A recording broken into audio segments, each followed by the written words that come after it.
Sampurasun. Kumaha damang Mas? Damang alhamdulillah. Abah di penting ieu keur diajar terus. Nah, ieu sate.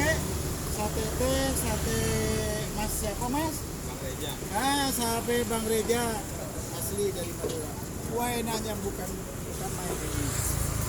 Sate Bang Reja. Ya, harganya murah meriah, enak kumanina.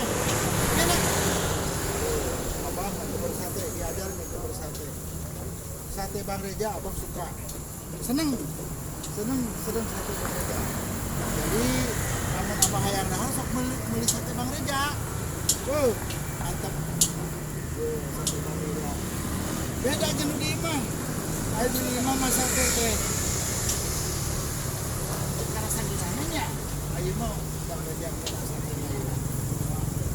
Ya. Sate Bang Reja.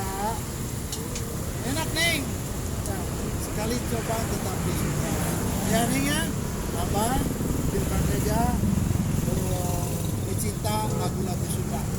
Sedangkan Bang Reja dari Jawa, tapi resep yang dicinta Sunda. Nah, ini orang Sunda, kudu dicinta lagu-lagu Sunda, kudu resep karena budaya Sunda.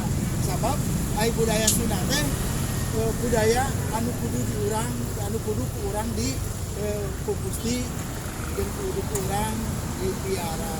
Begitu Bang Reja ya. Aduh, Bang Reja nih.